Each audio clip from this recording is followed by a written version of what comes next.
Another cataclysmic war still to come soon, this time between Ethiopia and Eritrea. Ethiopian troops are currently massing themselves directly on the Eritrean border, here at Zalambesa, a mere 100 miles away from the Eritrean capital of Asmara, with additional deployments further to the southeast near the Eritrean port city of Assal. All as the current Prime Minister of Ethiopia's rhetoric has grown dramatically stronger and more assertive over the past month. First elected to the office in 2018, Abiy Ahmed has found himself as the leader of a nation with both tremendous potential and tremendous vulnerabilities. With a population of 126.5 million people as of 2023, Ethiopia is the second most populous country on the African continent, and by far the most populous one in East Africa, with a population that is roughly equivalent to every single one of its geographic neighbors combined, and a population that is continuing to grow very rapidly. By the end of this decade in 2030, the Ethiopian population is projected to grow to as many as 150 million people, which will make Ethiopia the 9th most heavily populated country in the world by then, with even more people than Russia. But uniquely, out of all the countries in the world that will be in the top 10 most populous states by 2030, only Ethiopia among them will be completely landlocked, without any direct access to the global ocean.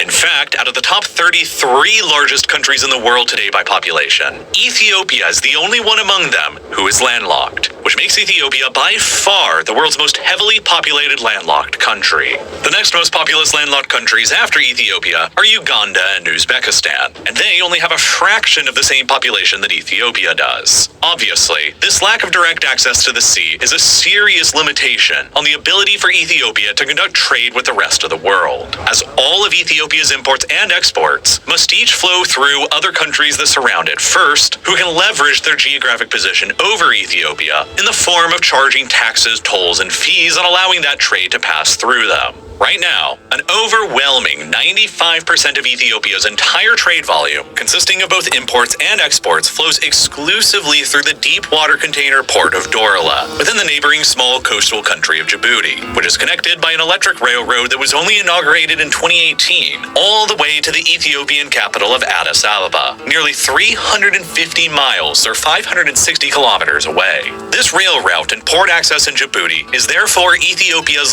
lifeline to trade with the outside world, and its single most important logistical artery. But it hasn't come very cheap for them. It turns out that the trade volume conducted by 126 million landlocked Ethiopians is large enough to account for about 70% of the entire port of Djibouti's commercial activity, and Djibouti has been able to leverage their geographic position to charge the Ethiopians more than $1 billion a year in annual port fees, a sum that represents more than a quarter of Djibouti's entire nominal GDP, and a sum that is a high price to pay for Ethiopia, a country where nearly 1/5 of the population continues to remain dependent on humanitarian food aid. At the same time, the port of Dorala itself within Djibouti is almost certainly safe for Ethiopia to continue using. There's a Chinese PLA base located only 2 miles to the west of the port, while the United States, France, Japan, and Italy all maintain their own military bases within Djibouti nearby as well. Nobody will ever attack Ethiopia's port access here with so many big military great powers bases nearby.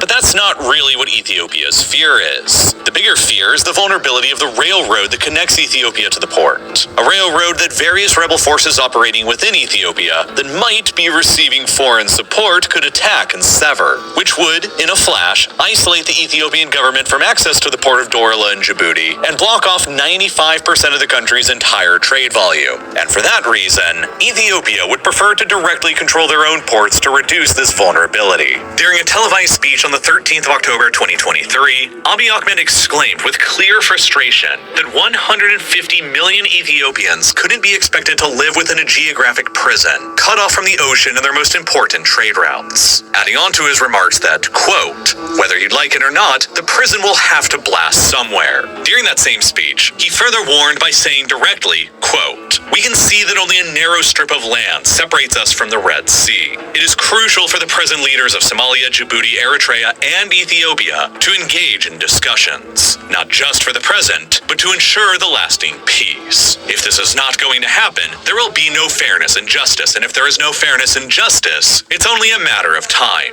We will fight." End quote. Understandably, these recent aggressive comments by the Ethiopian Prime Minister, accompanied by increasing Ethiopian troop buildups and airplane activity on the border with Eritrea, has sent alarm bells ringing across the entire region, from Eritrea to Djibouti and Somalia. Three nations all with vastly smaller populations than Ethiopia, and which, like the Ethiopian Prime Minister so plainly stated, block Ethiopia's soon-to-be 150 million people access to the ocean through only narrow, sparsely populated strips of land that potentially appear ripe for the taking. Where the world's attention is more heavily focused on the ongoing events in Gaza and Ukraine, perhaps the Ethiopian Prime Minister senses that the opportunity could soon be near to finally break out from his country's geographic prison and overcome one of Ethiopia's greatest weaknesses and handicaps by seizing parts or even the entirety of Eritrea through force, which would finally establish Ethiopian-controlled ports directly on the Red Sea itself and reduce their crippling over-reliance on Djibouti for international trade in the process. After all, Ethiopia's weakness of being the world's most heavily populated landlocked country is only a fairly recent phenomenon. It was only reduced to this landlocked status in a flash a little more than 30 years ago, when Eritrea itself became independent and seceded from the rest of Ethiopia. And now, 30 years later, it appears that Ethiopia is potentially preparing for a war to retake it. A war that could easily end up becoming one of the 21st century's most catastrophically cataclysmic, because it could throw the entire delicate region of Eastern Africa into an apocalypse. And in order to understand why, it helps to start with how Ethiopia and Eritrea's current borders came to be, and why there is so much controversy between them. You see, Ethiopia is one of the world's most ancient civilizations, dating back thousands of years ago to the kingdom of Aksum that, at its apex in the 3rd century, dominated the entire Red Sea with a formidable navy and was considered to have been one of the ancient world's foremost great powers, alongside the Romans, the Persians, and the Chinese. While going through many changes over the eons of time since then, the modern-day state of Ethiopia was more or less created through a series of military campaigns across the mid to late 19th century, and gradually assumed its currently recognized borders as a unified imperial empire by the end of the 19th century in 1898. During that time, the Ethiopian Empire drove out 2 attempted foreign conquests. One by the Egyptians, who attempted to invade and subjugate Ethiopia between 1874 and 1876, and then another by the Italians, who came marching in 20 years later in 1896. Between 1869, when an Italian company first purchased the port of Assab on the Red Sea coast, to 1889, the colonial Italian authorities steadily expanded their colony that they called Italian Eritrea, up to modern-day Eritrea's borders. In 1896, they invaded Ethiopia from Italian Eritrea with the intention of subjugating Africa's sole remaining independent nation into their still growing colonial empire. But that invasion turned into a complete disaster for them. Ethiopia, you see, is by far the most mountainous country located in Africa, with a complex series of valleys, lakes, lowlands, and very tall highlands. The political capital and the largest city of the country has long been in Addis Ababa, and at an elevation of 8,200 feet above sea level, it is one of only 4 cities worldwide to currently have a population of more than 1 million people that's above 8,000 feet in elevation,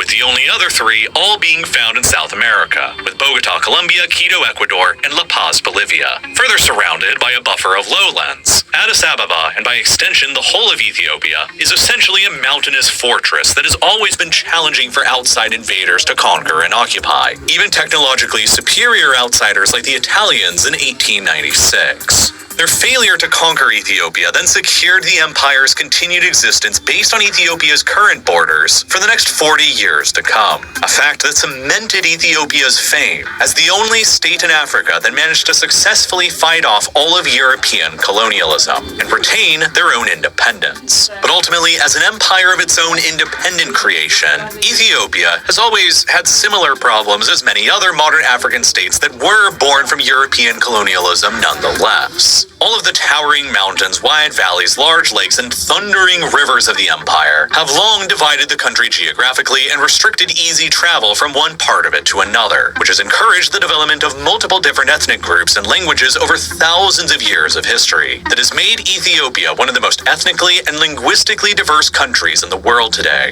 Ethiopian leaders have always struggled with keeping the whole thing together as a result. And today, there are 9 different major ethnic groups within Ethiopia and more than 80 different languages that are spoken from 4 separate major linguistic families. The imperial period of Ethiopia across the 19th and 20th centuries was dominated by the ethnic Amhara, the legacy of which is that the Amharic language remains the primary lingua franca of Ethiopia today, and is the language that's most used by the national government. But the Amharas are only the second largest ethnic group in Ethiopia today, at only about 27% of the overall population. The Oromo are the largest ethnic group at about 35% of the entire country's population, but the Tigray represent about 7% and the Somali at a further 6%, with dozens of others representing the final 25%. And on top of being extremely ethnically and linguistically diverse, Ethiopia is highly religiously diverse as well. Ethiopia was one of the very first countries in the world to officially adopt Christianity way back in the 4th century AD, a legacy that has continued today, with the traditional Ethiopian Orthodox Church being followed by roughly 44% of the country, and newer Protestant evangelical Christianity being followed by a further 23% of the population, bringing Christianity up to a total of about 2/3 of the modern population. The remaining 1/3 of Ethiopia's population mostly follow the Islamic faith, a legacy of the country's close proximity to the Arabian Peninsula and North Africa. And different ethnic groups in the country largely follow one faith or the other. The Oromo and the Somali largely follow Islam, while the Tigray and the Amhara higher up in the more geographically isolated Ethiopian highlands largely follow Christianity, a fact that has long contributed to a centuries-long worldview within the Amhara community that they are effectively an isolated island of Christianity surrounded by a sea of Islam.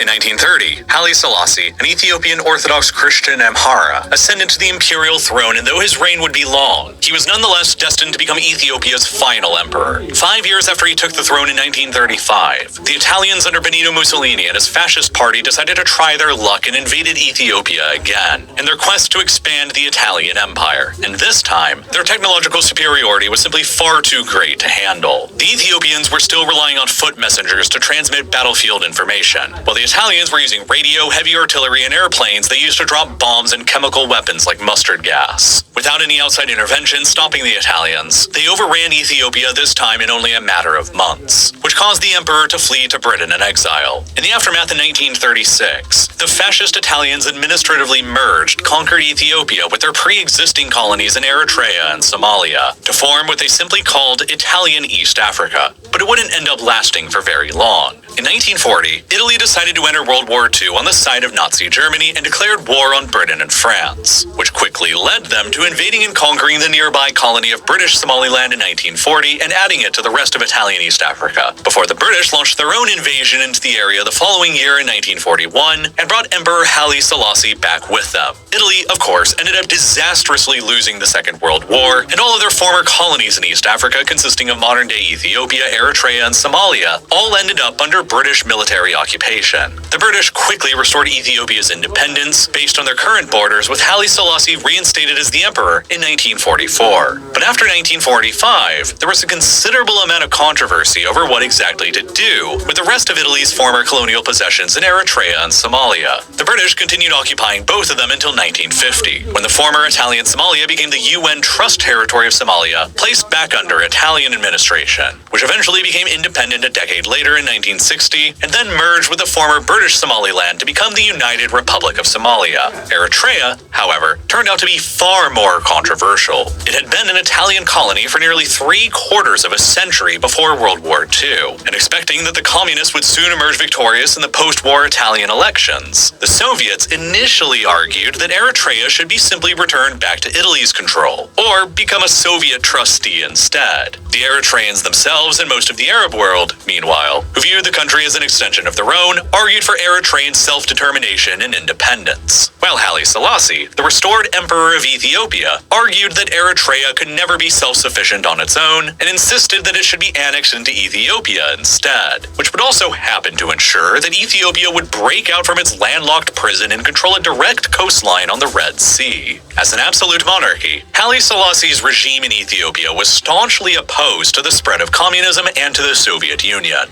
and that made him a natural ally for the Americans in the following Cold War, who decided to back his view that Eritrea should be given to Ethiopia. And so, at Washington's insistence, the United Nations passed Resolution 390A in December of 1950, that went into effect 2 years later in 1952, officially joining Eritrea with Ethiopia in a newly created country that was creatively called the Federation of Ethiopia and Eritrea. In this federation, Eritrea was supposed to possess a very high degree of autonomy separate from Ethiopia, with its own flag, its own police force, control over its own administration and taxes, and so on. But the Ethiopian emperor would spend the following years continually whittling away at this autonomy. The emperor eventually imposed the Amharic language of Ethiopia as the sole official language upon Eritrea, in place of the indigenous Arabic and Tigrayan languages, which eventually sparked a full-blown armed independence movement in Eritrea that rose up against him in 1961. The following year, in 1962, Haile Selassie declared that the Federation of Ethiopia and Eritrea was being formally abolished, and that the Ethiopian Empire was simply annexing all of Eritrea outright, a development that didn't sit very well with most Eritreans. Armed Eritrean insurgents and guerrillas would rise up and continue to fight against the Ethiopian state for their independence for decades. In the meantime, the lines of the Cold War deepened around Ethiopia's neighborhood. To reward the United States for supporting Ethiopia's annexation of Eritrea, Haile Selassie granted the Americans the right to establish a naval base on the coast at Massawa, in between the strategic Suez Canal in the north and the narrow Bab el-Mandeb Strait in the south, along with a vast radio antenna farm in the Eritrean capital of Asmara nearby, a geographically ideal location to place one at, due to its close proximity to the Middle East and the equator, and high altitude at 7,300 feet up above sea level. The Soviet Union, meanwhile, initially chose to counter America's close relationship with the Ethiopian Empire by supporting their biggest regional rival, Somalia, a nation that laid claim to the ethnically Somali majority area of eastern Ethiopia in a region known as the Ogaden, in pursuit of a foreign policy in Mogadishu to establish a greater Somalia, out of all the ethnically Somali majority areas in the Horn of Africa. After emerging as the leader of the only country in Africa that had fought off European colonialism, Haile Selassie also carried with them a lot of diplomatic clout on the continent during the decolonization era of the 1960s, which led to him successfully arguing that the new Organization of African Unity should have their headquarters established in the Ethiopian capital of Addis Ababa in 1963. Decades later, in 2002, that organization would evolve into the modern African Union and retain its headquarters in Addis Ababa to this day. But eventually, after decades on the throne of Ethiopia, the by then 82-year-old autocratic Haile Selassie was finally overthrown by a military coup in 1974, and he was dead by the following year. The officers who overthrew him then appointed a major named Mengistu Haile Mariam as essentially the country's new dictator, and they sought to radically transform the former feudal monarchy of Ethiopia into a communist Marxist-Leninist state that they called the People's Democratic Republic of Ethiopia. The new communist Ethiopia inherited the continuing war for independence going on in Eritrea that they similarly attempted to crush with force, while Somalia sensed an opportunity in the revolutionary chaos and invaded Ethiopia in 1976 in an attempt to conquer the ethnically Somali majority area of the Ogaden. But with Ethiopia now ruled by communists and the Americans out of the country, the Soviets decided to abandon their prior support for Somalia and switch sides over to Ethiopia. The Soviets then organized a massive airlift of military equipment to Ethiopia worth around $1 billion that was accompanied by Soviet military advisors and about 12,000 soldiers who came over from Fidel Castro's Cuba, who together managed to decisively crush the Somali invasion by 1978. That defeat was so great that it led to a revolt in the Somali army afterwards, which was the spark that ignited the Somali civil war that is still ongoing today, a war that has long made Somalia the 21st century poster child of the failed state. But while Ethiopia's territorial integrity was maintained, including its control over the ongoing insurgency in Eritrea, the communist regime's gross mismanagement of the Ethiopian agricultural economy, combined with a drought, led to an apocalyptic famine between 1983 and 1985 that potentially killed as many as 1.2 million people within the country, and was most heavily represented by deaths where active rebellions against his regime were ongoing in Eritrea and in Tigray that were largely denied assistance, representing one of the worst famines of the entire 20th century. Unrest and anger at the communist regime's response to the famine within Ethiopia grew, and anti-government rebellions like the Tigray People's Liberation Front in the Tigray region, who allied with the Eritrean insurgents, began steadily gaining the upper hand. In 1990, with the Soviet Union and the Eastern Bloc actively collapsing, Moscow decided to cut off their continued economic assistance to Ethiopia, and the thousands of allied Cuban troops all went home, cutting off Mengistu's 17-year-long communist regime from its primary supporter. Afterwards, the various anti-government forces operating across the country began rapidly gaining ground even further, with the Eritrean insurgents securing complete control over the entirety of Eritrea and pushing the Ethiopian army out by May of 1991, and anti-government Tigrayan forces nearing the capital of Addis Ababa. Sensing that the gig was up, Mengistu fled the capital for Zimbabwe, where he was granted political asylum and continues to reside to this day at the age of 86, despite an Ethiopian court subsequently finding him guilty of genocide in absentia that carried a death sentence, for which Ethiopia has repeatedly requested his extradition from Zimbabwe, and which Zimbabwe has continually rejected for decades ever since. The new Ethiopia that emerged after the collapse of communism in 1991 became the Federal Democratic Republic of Ethiopia, the Ethiopia that continues to exist today. A new constitution was drafted that transformed the entire country into an ethnically based federation with powers devolved to 12 new ethno-linguistically defined regional states, and 2 chartered cities. These 12 new regions were semi-autonomous states that were created within the country for all of Ethiopia's largest ethnic groups: the Oromo, the Amhara, the Tigray, the Somali, the Afar, and so on. But the very first leader of the new country, who would govern until his death in 2012, was an ethnic Tigrayan named Meles Zenawi from the Tigray People's Liberation Front,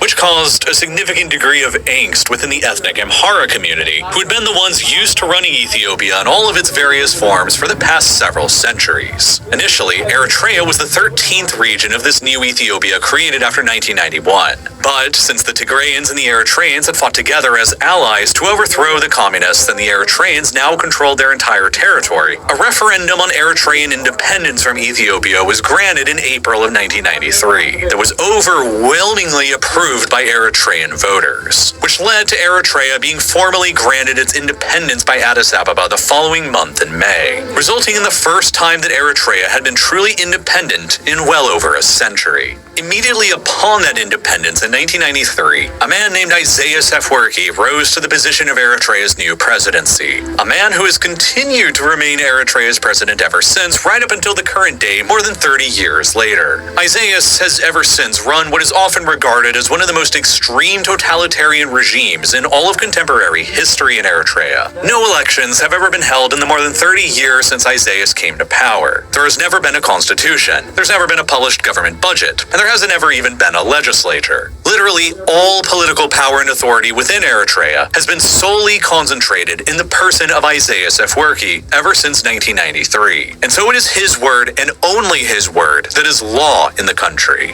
In 2022, Reporters Without Borders literally ranked the Isaias regime in Eritrea as dead last in the entire world on its Freedom of the Press Index, with a score that was somehow even lower than North Korea. And part of the reason why is that in many ways, Isaias' regime in Eritrea is even more totalitarian and hardcore than the Kims in North Korea, which is why Eritrea's nickname in the 21st century has sometimes been the North Korea of Africa. For example, all men and women in the country are forced to serve what's on paper an 18-month-long mandatory conscription service within the Eritrean armed forces. But in practice, nearly everybody serves vastly longer than a mere 18 months. There are virtually no available means for military conscripts in Eritrea to actually get themselves discharged, while conscripts and their families face severe legal reprisals for desertion. Conscripts who do desert at any time will often have their parents' or siblings' houses and property confiscated by the government, with orders further put into place that nobody else can give them shelter, essentially forcing them into an indefinite legal state of homelessness. So, the fear of these reprisals and no means to actually get themselves discharged ultimately means that virtually all conscripts in Eritrea end up serving within the armed forces for indefinite periods of time that are often measured in the span of decades, which has led to widespread accusations of the Isaias regime utilizing what is essentially a 21st century slave army, where 1 in 5 people in the country are indefinitely trapped in.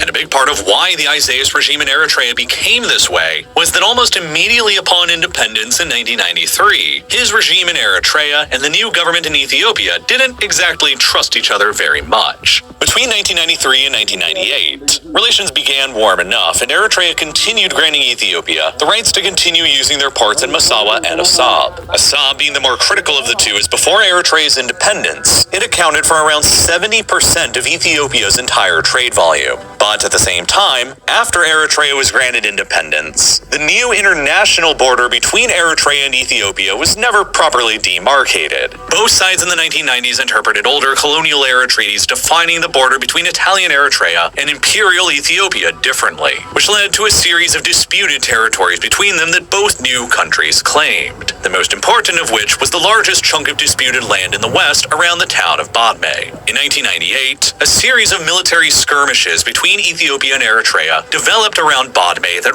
rapidly escalated into a full-blown war that would last for the following 2 years. Both sides would end up throwing just about everything they had into the war over those 2 years, and they each lost significant amounts of blood and treasure, with an estimated 100,000 people losing their lives as a direct result of the fighting. By the summer of 2000, Ethiopia was the one in control of all of the disputed territories, and their army was beginning to advance into Eritrea proper, which sparked international calls for a ceasefire. This culminated with the United Nations mediating an armistice between Eritrea and Ethiopia with the Algiers Agreement that was signed in December of 2000, in which both parties agreed to set up a border commission in collaboration with a permanent court of arbitration based in The Hague that would determine the final, legally accepted border between the two countries. So then, in April of 2002, the commission announced their final verdict, which determined that most of the disputed territory, including the town of Badme that sparked the war in the first place, belonged, in fact, to Eritrea, despite the fact that all of the disputed territory was still under the control of the Ethiopian army. Ethiopia had fought for years and paid tens of thousands of lives to gain control over these territories, and a big chunk of the territories were just to the north of Ethiopia's Tigray region, while the Tigray People's Liberation Front, the government that dominated Ethiopia at the time, saw them as an extension of the Tigray region itself and refused to give them up. So they basically just refused to accept any of the findings of the Boundary Commission and kept their soldiers in place, occupying all of the disputed territories instead, which kept relations between themselves and Eritrea tense for years. The land dispute between them essentially became a frozen conflict, with neither side backing down, neither side agreeing to end the official state of war between them, and both sides keeping their respective borders locked down, with no permissions for anyone to cross, and soldiers placed on high alert. For the next 16 years after 2002 until 2018, this was the dangerous situation that remained frozen in place between Ethiopia and Eritrea, while Eritrea further severed Ethiopia's access to their ports at Massawa and Assab that they had been using between 1993 and 1998. And with Somalia still trapped in a seemingly never-ending chaotic civil war, this is why Ethiopia began to rely so heavily upon the port of Dorala within Djibouti during the 2000s, as it was really the only geographically available lifeline to trade with the outside world. But things seemed like they were finally beginning to change in Ethiopia in 2018, with the election of a new prime minister,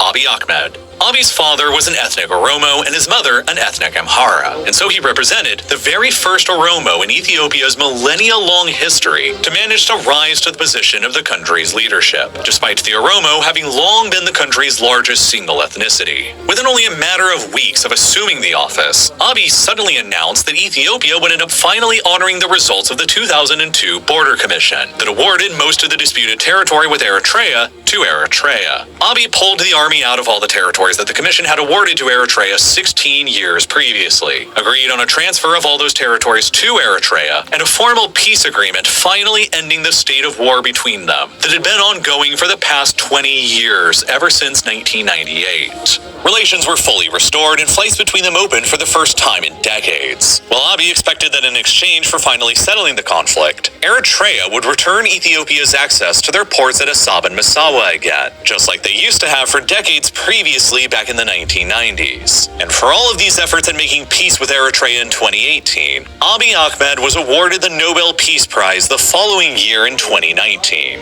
a prize that would very quickly age like finely curdled milk. Because, as it soon turned out, resolving the decades-long border dispute with Eritrea didn't also mean a sudden end to all of Ethiopia's many other problems as well, especially Ethiopia's internal problems. Ever since 1991, there have been fears that Ethiopia could one day end up following a similar path as Yugoslavia did, and collapse into a free-for-all ethnicity-based civil war between all of the country's dozens of different groups, who all want power for themselves. The Amhara continue to be angry that after centuries in charge of Ethiopia, they had no longer been the ones calling any of the shots ever since 1991. The Oromo were still largely upset that despite being the largest ethnic group, they had never been granted most of the country's power and continue to feel disenfranchised. The Somali, to a degree, continue to gaze towards Somalia, while the Tigrayans, who were largely the ones in power between 1991 and 2018, wondered after 2018 if they could eventually return, despite only representing about 7% of the country's total population. There were many ethnic Tigrayans within the Tigray region, after all, who saw Abiy's handing away of the disputed territories to Eritrea in 2018 as a severe political betrayal, because they saw those territories just to their north as rightfully belonging to Tigray. And so the Tigray People's Liberation Front, or TPLF, the party that governed within the Tigray region, and the party that had dominated Ethiopian-wide politics until 2018, condemned the peace treaty. Then, the following year in 2019, Abiy Ahmed dissolved the ethnically based national coalition government that had been ruling the country ever since the collapse of communism, and replaced it with a brand new party that he called the Prosperity Party, which the TPLF in the Tigray region refused to join. Tensions between the Ethiopian federal government and the Tigray region then began to escalate, and erupted into a full-scale war between them in November of 2020. The so-called Tigray War that followed would end up raging across the whole of Ethiopia for the following 2 years, until November of 2022. A war that saw the Ethiopian federal government ally itself with Eritrea and Amhara militias against the TPLF in the Tigray region, and the Oromo Liberation Army, or OLA, a militia who controlled pockets of territory across Ethiopia's Oromo region. That war would end up costing everyone involved incredibly dearly. Hundreds of thousands of soldiers at a minimum were mobilized by both of the coalitions involved to fight. Nobody knows exactly how many lives were lost as a result of the fighting, but there is an estimate from Ghent University, who researched the conflict in depth, that concluded upwards of 600,000 people across Ethiopia and Eritrea were killed by the Tigray War in only the 2 years of fighting between 2020 and 2022, which, if accurate, would make the Tigray War one of the 21st century's top 3 bloodiest conflicts. And on top of the potentially catastrophic loss in human life, the war also cost the Ethiopian state an estimated $20 billion worth of economic damage as well. The war finally concluded with a peace treaty signed between the Ethiopian federal government and the TPLF in Pretoria, South Africa, in November of 2022. The TPLF agreed to completely disarm, while federal Ethiopian authority was re-established across most of the Tigray region. But even after that devastating war ended, other internal conflicts within Ethiopia remained. The Oromo Liberation Army has continued to wage an insurgency against the government, with pockets of control across the Oromo region remaining, while both the Amhara militias and the Isaias regime in Eritrea, who fought alongside Abiy Ahmed's forces against Tigray, felt betrayed by the Prime Minister's peace agreement signed in Pretoria Equatoria, because they wanted to finish the job and destroy the TPLF in the Tigray region once and for all. The fact that the TPLF was allowed to continue existing was seen by Eritrea and the Amhara militias with suspicion. The war had concluded with the Amhara militia known as Fano in de facto control over large swaths of the Amhara region and the westernmost part of the Tigray region, and with the Eritrean armed forces still in control over some sections of northern Tigray as well. Fano views its movement of Amhara nationalism as the same thing as Ethiopian nationalism, and so their primary goal is to return the Amhara to the leadership position within the country that they enjoyed for centuries until 1991, when the TPLF and the Tigrayans took over. Abiy Ahmed's federal Ethiopian government, meanwhile, espouses the unity of all Ethiopians and advocates for Ethiopian national identity as being supreme over regional ethno-linguistic and religious identities. As such, his government has no tolerance for regional separatism or regional supremacy movements within Ethiopia, which is part of what's brought the government into conflict with the TPLF in the Tigray region, the OLA in the Oromia region, and now the Fano in the Amhara region as well. Tensions between the federal government and Fano escalated dramatically in April of 2023, when Abiy's government attempted to force the Fano to disarm themselves, which they refused to do. Tensions escalated further to the point where Fano began an armed insurgency against Abiy's federal government, which Abiy responded to with drone and artillery strikes and sending the Ethiopian army in to deal with them. So by the middle of 2023, Ethiopia's federal authority had been restored across most of the Tigray region, but the government was continuing to fight separate wars against the OLA in the Oromia region and against the Fano in the Amhara and western Tigray regions, while relations with Eritrea, who continue to also occupy parts of northern Tigray, were continuing to deteriorate as well, especially as Eritrea never ended up granting Ethiopia their desired port access in either Assab or Massawa, something that Abiy had apparently expected would have happened by now 5 years later after he first signed the peace agreement with Eritrea back in 2018. Abiy's government in Ethiopia fears that Isaias Afwerki's regime in Eritrea is attempting to destabilize Ethiopia by supporting both the Fano and the OLA militarily, a hypothetical capability made all the easier by the Fano militia's control of western Tigray and the direct access by land into Eritrea that grants them, something that Abiy's federal Ethiopian government would like to relieve them of, and something the Fano won't give up voluntarily. These fears were potentially evidenced in May of 2023, when a group of Amhara extremists assassinated the head of the Amhara regional branch of Abiy's Prosperity Party,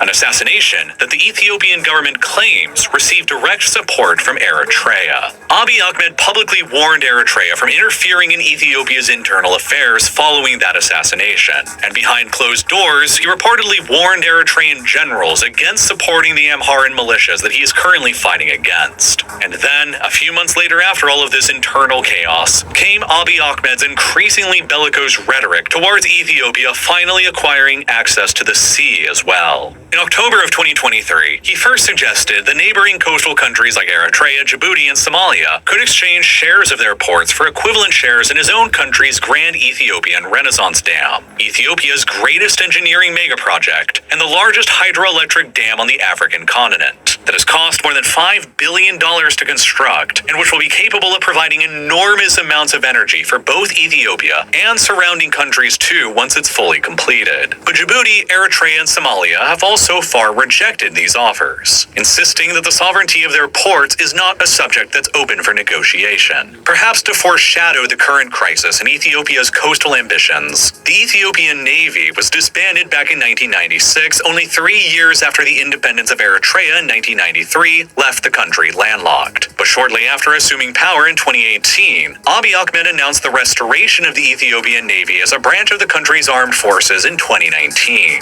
The new Ethiopian Navy currently maintains its headquarters on Lake Tana, where the Blue Nile originates from. But in the future, it's almost a certainty that Abiy and his government view the Ethiopian Navy's rightful place on the Red Sea again, just as it used to be for decades between the 1950s and the 1990s. With the refusal of Eritrea, Djibouti, or Somalia to consider exchanging shares of their ports for shares of Ethiopia's dams, and Ethiopia's continued massive and costly over-reliance on the port of Djibouti for all of its international trade, it might seem tempting for Ethiopia to decide on rolling the iron dice and attack Eritrea at a time when the international community may hardly even notice or care. In November of 2020, Abiy launched his war against the TPLF in the Tigray region in the midst of global attention being focused on the American presidential election. And now, he may choose to launch another war against Eritrea, while international attention is fixated on the other wars going on in Gaza and Ukraine. There were still even further concerns that the world might not end up particularly caring if Ethiopia launches an attack on Eritrea anyway, because of how internationally isolated and despised the totalitarian regime of Isaias Afwerki is already. Many other countries around the world may not particularly care if the regime that utilizes a modern-day slave army and that ranks even lower than North Korea on numerous human rights abuses gets removed from power, especially while global attention is more focused on bigger uncertainties concerning the ultimate futures of Gaza and Ukraine. And Abiy Ahmed is probably aware of that. He could send the Ethiopian army into Eritrea with the stated objectives of pushing Eritrea's continued occupation in the Tigray region out and liberating Eritreans from their oppressive totalitarian regime, but with the actual quiet objective of reconquering parts or even all of the country and reincorporating it back into Ethiopia again like it was for most of the second half of the 20th century. If it does end up coming to war, like it seems it might, uncertainties abound on all sides. The Eritreans are only 3.7 million people against Ethiopia's 126.5 million, but the Eritreans are far more unified than the chronically internally unstable Ethiopia is. Isaias Afwerki's enforced slave army might not end up having the greatest affinity to protecting their dictator who has forced them into decades of servitude, but they might also rally around him against an Ethiopian attempt to re-subjugate them. Eritreans fought a long and bloody insurgency against Ethiopia for decades, voted overwhelmingly for independence from Ethiopia in 1993, and tens of thousands of them sacrificed their lives fighting against Ethiopia in the war between 1998 and 2000. So it's almost a certainty that virtually none of them would be very thrilled about the Ethiopian army returning to reimpose their authority over them again. And while the timing of the war now could be advantageous to Ethiopia in some ways, it could also be disastrous in others. The country was wrecked by the Tigray War that raged between 2020 and 2022, and suffered over $20 billion worth of economic damages and likely hundreds of thousands of deaths. Ethiopia is therefore currently engaged in negotiations with the IMF to secure billions of dollars worth of loans to help itself rebuild following that war. And so, launching another war against Eritrea could simultaneously jeopardize those negotiations and cause even further economic damages that the country would struggle to dig itself out from. Moreover, an outright unilateral conquest and annexation of parts or all of Eritrea by Ethiopia would likely be met with at least some international condemnation and sanctions. But Abiy's government may calculate that the price would be worth it anyway, in exchange for securing the long-term goals and benefits that would come from a breakout of its landlocked state and the acquisition of a coastline. With Ethiopian military units currently massing themselves near the border with Eritrea, a collision course between them is appearing increasingly likely. If an invasion does end up following, it is likely that Ethiopia's initial attacks would be heavily concentrated on the southeastern front near the Eritrean port of Assab, which would likely be a primary Ethiopian wartime objective to capture. Assab, of course, had been the primary port that Ethiopia used back when Eritrea had been a part of the country between the 1950s and the 1990s, and it continued being the primary port of Ethiopia used after Eritrea became independent until the war began in 1998. But Assab's geostrategic importance has increased even further very recently since 2015. In that year, Eritrea allowed the United Arab Emirates to establish an overseas naval and air base in Assab, a base that enabled the Emiratis to launch rapid attacks on the Houthis in Yemen very close by from. The United Arab Emirates then dumped a ton of money into modernizing all of the facilities in Assab to sustain these military objectives in Yemen. Modern barracks, a brand new pier, and a brand new airstrip capable of handling modern fighters and bombers. But then, as the war in Yemen continued dragging on with no end in sight, The United Arab Emirates began to withdraw from the war in 2019, and so they began to withdraw from their base in Assab as well. By 2021, there was reportedly very little trace of the United Arab Emirates' former presence in Assab at all, besides for all the work they put into modernizing it. This meant that after 2021, Assab has been basically a fully capable port and airfield just sitting there for a modern military to use. Which is why there's been frequent discussions between Eritrea and Moscow over establishing the Russian Navy's presence in Assab ever since. A hypothetical development that would place the Russian Navy near the Bab el-Mandeb Strait and on both sides of the Suez Canal, through which Russian oil tankers travel towards important markets in India and China. And thus, if the Russian Navy ever established itself in Assab, Moscow would be highly incentivized to ensure Eritrea's continued independence, in order for them to continue hanging on to Assab. And so, before that can ever happen, Ethiopia might rationalize that it would be better for them to be the ones to seize control over the port of Assab first, in order to own a fully modernized port on the Red Sea that can become the new home port of the Ethiopian Navy. From Eritrea's perspective, Assab is a distant and remote part of the country, located 300 miles away from the Eritrean core around the capital city of Asmara. There is only a single road that connects Assab back to the Eritrean core across this large and mostly empty distance, meaning that Eritrea will find it to be very logistically challenging to support and resupply Assab during an attack or a siege. It will be even more difficult when you consider that at its narrowest point, this single road between Assab and Asmara is fewer than 5 miles away from the Ethiopian border, implying that all Ethiopian forces would have to do is advance about 5 miles into Eritrea, sever the road, and block the ability for Eritrea to resupply Assab at all by land, which would then grant the Ethiopians the ability to lay siege to an Assab with greatly depleted supplies and resources.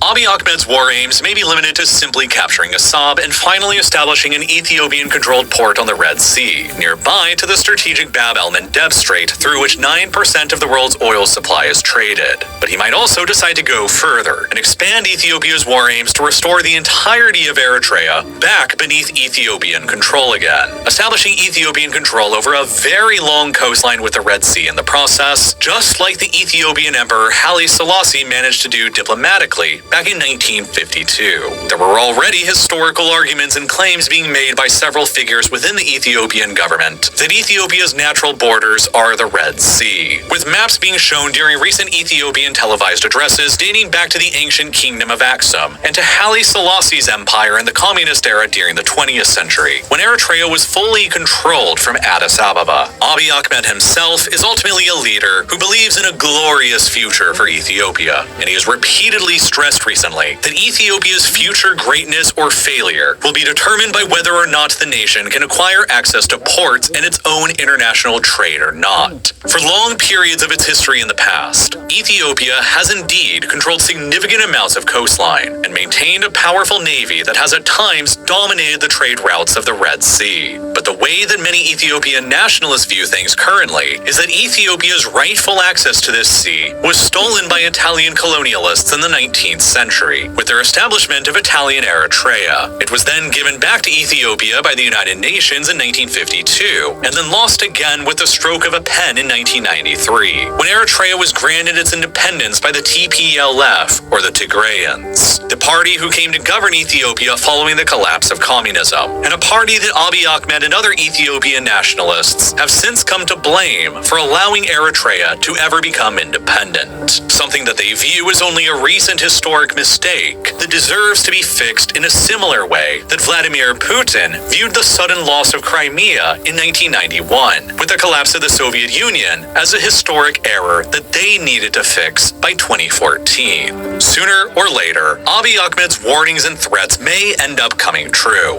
By 2030, 150 million Ethiopians will be trapped in what he has referred to as their geographic prison, and the nation will be the only one of the top 30 most populous worldwide to be landlocked, unless something is done about it. For thousands of years, it has been well understood that maritime access is one of the greatest advantages and sources of wealth and prosperity that a country can have. A study from the United Nations in 2018 indicated that access to the sea can account for up to 25 to 30% of a country's entire gross domestic product. A study that Abiy Ahmed himself has frequently cited to emphasize that Ethiopia's own lack of direct access to the sea is a severe handicap on Ethiopia's future. Abiy Ahmed's government in Ethiopia views that in order for Ethiopia to emerge as a prosperous nation in the 21st century, it must achieve internal stability. It must harness the power of its rivers through mega projects like the Grand Ethiopian Renaissance Dam, and it must secure direct access to the sea,